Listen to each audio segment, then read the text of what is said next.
네, 안녕하세요. 배정원TV의 배정원입니다. 자, 오늘은 어떤 이야기를 가져왔을까요? 오늘은 사랑의 얘기를 해보려고 합니다. 사랑에 있어서 여러 가지 관계를 맺고 있는데 어떤 관계가 좀 나에게 건강하고 건강하지 않은지 그것을 우리가 구별해내는 안목? 이걸 좀 키우는 게 좋거든요. 자, 오늘은 나에게 해로운 관계를 보여주는 5가지 신호입니다. 첫 번째는요, 이 해로운 관계에서 나타나는 첫 번째가 집착입니다. 집착이 점점 강해지는 거예요. 이 해롭거나 폭력적인 관계가 처음부터 폭력적으로 시작이 되지 않습니다. 과정 중에서 점점 나를 구속하고 학대하는 과정으로 이렇게 가는 것이거든요. 그렇기 때문에 우리가 왜 뜨거운 물에 개구리를 넣는 실험을 하잖아요. 그래서 뜨거운 물에 개구리를 넣으면 금방 튀쳐나오지만 그 처음부터 그 개구리가 들어있으면서 약한 불로 점점 데우면 얘는 자기가 익는지 모르고 거기에 적응하게 된다라는 것처럼 우리도 모르게 정말 해로운 관계로 깊숙이 들어가는 거죠. 처음에 그 집착은 내가 느낄 때 신이 납니다. 그러니까 이걸 집착이라고 생각하기보다는 관심이라고 생각을 하기 때문에 그 사람이 나한테 자주 전화를 하고 문자를 하고 그리고 어디서 누구를 만났는지 어떤 얘기를 했는지에 대해서 물어볼 때 그것을 우리는 이건 정말 나한테 관심이 있구나. 얼마나 나한테 관심이 있으면 이렇게 자주 물어보겠어. 전화를 자주 하겠어. 이 사람은 정말 다정해서 내가 아침에 뭐 먹었는지 점심에 뭐 먹었는지 누구를 만났는지 이렇게 궁금해하네? 라고 생각하면서 신이 나는 거죠. 내가 사랑받고 있다는 생각 때문에 신이 나는데 그것이 점점 계속되다 보면 불편해지기 시작합니다. 이거 뭐지? 왜 이렇게 나를 뭐든지 어디에 있는지를 자기가 점검해야 되지? 왜 나는 그 사람한테 이렇게 보고해야 되지? 라는 생각을 하게 됩니다. 그러다가 점점 숨이 막혀오죠. 마치 개구리가 이제 드디어 한계점에 이르러서 죽기 직전에 이르는 것처럼 숨이 막히기 시작합니다. 그래서 내가 혼자서 친구를 만난다든지 혼자서 여행을 좀 가고 싶다든지 이런 것들을 전혀 할 수 없게 항상 내 옆에 있고 보고해야 되고 그리고 어디를 가도 그 사람 그 손바닥 안에 있는 것 같은 느낌이 들면서 숨이 막히죠. 그래서 제가 우리 학생들한테 이야기할 때 관계를 깨는 좋은 방법 이라고 얘기하면서 가르쳐 주는 게 바로 집착입니다. 계속 전화하고 계속 누구랑 있는지 챙기고 계속 그 사람 앞에 나타나고 그 사람이 혼자서 하는 일도 옆에 가서 참견하고 그러면 결국은 숨이 막히게 된다라는 얘기를 해주거든요. 물론 이것은 그렇게 하라는 게 아니라 그렇게 하면 관계가 깨진다라는 걸 알려주기 위해서 그렇게 얘기를 하는 건데요. 우리 인간들은 원래 자유로운 존재인 것 같아요. 그래서 누군가가 나를 너무 억압하고 너무 옥죄고 나를 숨못 쉬게 하면 그러면 그 관계에서 벗어나고 싶어집니다. 그렇기 때문에 처음 해로운 관계에서 제일 첫 번째 신호는 집착이 점점 강해진다라는 거죠. 그래서 여러분들은 내 감정에 좀 집중해야 됩니다. 불편하지 않은가. 두 번째는요, 고립시키기입니다. 그래서 다른 친구, 다른 가족, 지인한테서 나를 떼어놓습니다. 그래서 상대방은 항상 자기가 원하는 사람, 원하는 방식으로 사람들을 만나기를 원하고 내가 그 친했던 사람들과 소통하는 것에 대해서 끊게 되죠. 그러니까 보면 뭐 일주일에 3번 만나는 친구가 있었다면 이제 그렇게 얘기하는 거예요. 왜 이렇게 자주 만나? 그렇게 만나는 동안에 뭐 네가 영어 공부를 더 할 수 있지 않아? 라든지 혹은 그 친구를 만나서 그렇게 시간을 보낼 이유가 뭐야? 걔랑 혹시 사귀는 거 아니야? 혹시 걔랑 뭐 다른 관계 아니야? 이렇게 물어보면서 불편하게 만들고 그러다 보면 싸움이 되고 그렇게 싸우다 보면 그 사람을 차라리 안 만나는 걸로 이 사람과의 관계를 지키려고 하기 때문에 점점 나도 모르게 고립이 되어가는 거죠. 그래서 그 사랑에는 각자의 생활을 인정하는 것이 굉장히 중요합니다. 그래서 에리 프롬이 얘기했지만 각자는 같이 있지만 하나여야 되고 사랑이라는 건 누가 누구한테 이렇게 의존하는 합집합이 되는 이런 것이 아니라 1대1로 있으면서 그 사이에 사랑이라는 다리를 놓고 왔다 갔다 소통하는 할 수 있어야 된다는 겁니다. 그래서 내가 돌아갈 자리가 있어야, 그래야 사랑은 좀 건강하게 오래도록 유지할 수가 있습니다. 그리고 세 번째는 심한 질투입니다. 그래서 자꾸 누군가를 만나는 그 시간과 상대에 대해서 질투를 하는 거예요. 그래서 왜 너는 걔를 만나서 그렇게 오래 있어?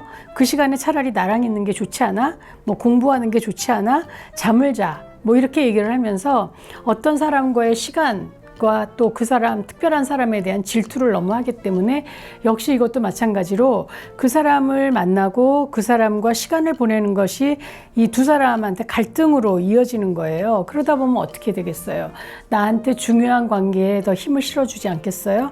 그러다 보면 그 친구도 또 쳐내게 되는 거죠. 그래서 내가 하는 모든 것에 대해서 질투를 하고, 그런데 이것이 사람에 대한 질투도 힘든데 이것이 나의 일이나 나의 공부에 대한 질투면 나의 발전을 정말 방해하게 됩니다. 그래서 내가 학원에 가는 시간까지 뭐 그렇게 영어 공부를 열심히 해? 불어를 배울 필요가 뭐가 있어? 이렇게 얘기를 하면서 그걸 왜 배워? 춤은 왜 배워? 춤을 추는 시간에 차라리 책을 읽어. 이런 식으로 간섭을 하면서 내가 갖고 있는 여러 가지 나의 성장을 할 수 있는 도구에까지 질투를 하게 되면 나는 정말 이제 고립된 데다가 아는 사람도 없고 나의 즐거움도 방해하는 그런 어떤 질투에 맞닥뜨리게 되면 나는 정말 답답해지는 거죠. 질투가 심해지면서 위협, 협박이 생깁니다. 그리고 온 오프라인에서 계속 쫓아다니는 겁니다. 그래서 온라인에서도 나의 SNS에 들어와서 다 참견하고 오프라인에서도 참견하고 이러면서 내가 정말 옴싹달싹 못하게 만드는 거죠. 그리고 자꾸 의심하는 겁니다. 그래서 그 사람하고의 관계 혹은 네가 나하고 시간을 안 보내는 것에 대해서 의심하면서 나를 다른 데서 끊어내기 시작하는 겁니다. 그리고 해로운 관계에서 네 번째 신호는 무시입니다. 그래서 나를 조롱하고 비판하고 그리고 외모에 대한 조롱을 하고 이런 방식으로 나를 자꾸 무시하는 거죠. 그래서 예전에는 뭐 다른 사람하고의 관계에서 뭐 그것이 싫다 좋다라고 얘기를 했다면 이제는 대상이 내가 되는 거죠. 내가 만만한 사람이고 그리고 내가 뭘 못한다라는 걸 드러냄으로써 자기가 더 우위에 있는 것처럼 생각을 하고 그렇게 하다 보면 나의 자존감이 자꾸 떨어집니다. 나는 이제 자신이 없고 뭐를 할 수 없을 것 같고 그러면서 나는 건강하지 못한 관계에 아주 깊숙이 들어와 버리는 거죠. 그렇게 되면 친구도 떨어져 나가죠. 나를 발전시킬 수 있는 일을 할 수도 없게 되고 그리고 거기다가 의심도 받게 되니까 좀 점점 더 행동 반경이나 생각도 좁아지죠. 그런데다가 나 스스로, 나 존재에 대한 무시를 받게 되면 나는 정말 이제 비참해지는 과정으로 들어가는 거죠.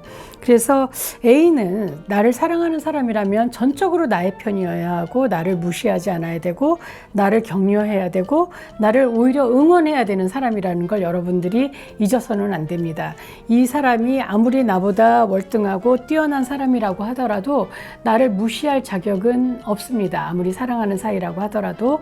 그래서 이 사람이 나를 번번이 무시하고 다른 사람하고 만나는 데에서도 나를 조롱거리로 삼는다면 이거는 정말 경계경보가 켜졌다라는 걸 여러분들이 알아차려야 합니다. 다섯 번째는 감정 기복이 너무 크다는 거예요. 그래서 이 사람이 너무 화를 자주 내고 사소한데 화를 내고 나 때문에 화를 내기 때문에 나는 정말 위축될 수밖에 없어요. 그래서 얼마 전에 어떤 모 연예인이 가스라이팅 했다라고 얘기를 하잖아요.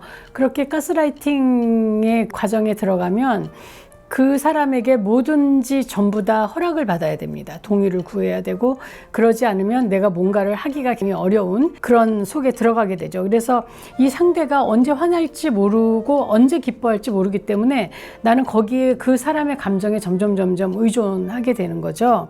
그리고 또 이런 관계에서는 자주 헤어집니다.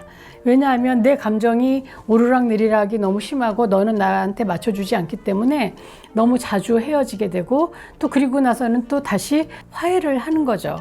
그런데 이런 사람들의 특징은 말을 굉장히 함부로 한다는 특징이 있어요. 이야기를 할 때도 너 쓰레기야. 너는 그거밖에 못해? 뭐 이런 식의 얘기들을 많이 하는 거죠. 그리고 그 사람의 감정 기복이 너무 심하기 때문에 내가 거기에 맞추려니까 나도 감정에 대한 균형을 맞추기가 굉장히 어렵습니다. 그래서 여러분들 보면 관계가 불건전해진 거를 사실 우리가 알아차리기가 참 어려워요. 그거는 굉장히 점진적으로 그렇게 되고, 그리고 그 상대는 나 아닌 다른 사람하고도 그런 관계의 연습을 해왔을 가능성이 많기 때문이죠. 그래서 그 사람은 과정의 진도를 알고 있지만 나는 어리둥절해하고 사과하고 늘 휘둘리다가 그 관계가 점점 학대받는 관계로 들어가는 경우가 많기 때문에 여러분들이 연애 과정에서 내가 지금 불편하지 않은지, 저 사람이 나한테 하고 있는 게 맞는지에 대해서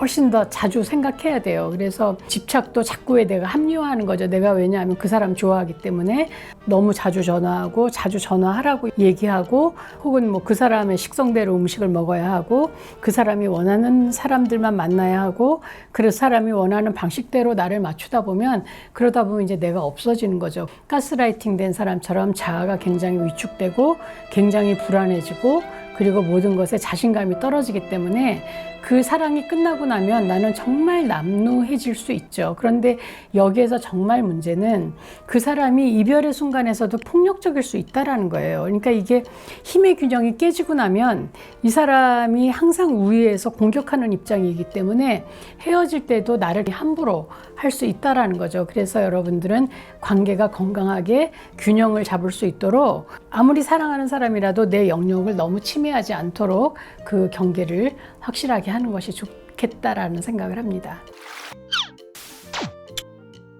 여러분, 연애 과정 속에서는요, 무엇보다도 진솔하게 대화해야 돼요. 그래서 내가 불편하면 불편하다고 말할 수 있어야 되거든요. 상대를 겁내거나 그 상대의 화를 촉발할까봐. 그래서 이야기를 못하다 보면 점점 노예 상태가 될 수도 있습니다. 그래서 진솔하게 솔직하게 얘기를 해야 되고, 그리고 서로 존중해야 돼요. 이건 뭐 너무 당연한 거잖아요. 그렇죠? 그래서 감정 기복이 너무 심하거나 무시하는 거는 사랑이 아닙니다. 사랑은 본능적으로 시작이 되기도 하고 감정적으로 시작이 되기도 하고 또 그렇게 진행이 되기도 합니다.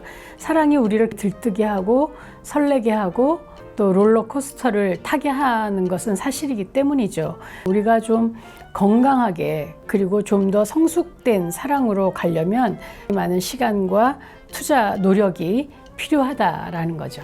사랑이라는 건 물론 우리가 노력하고 좋게 가려고 애를 써야 하지만, 많은 돌봄과 관심, 존중이 있어야 되지만, 그것이 주어지지 않는다면 여러분들은 그 관계에서 결연하게 그 관계를 깨고 나올 수 있는 자존감을 잊지 마셔야 됩니다. 여러분의 사랑이 건강하게 자라길 바랍니다. 자, 여러분 잊지 않으셨죠? 구독, 좋아요, 알림 표시까지.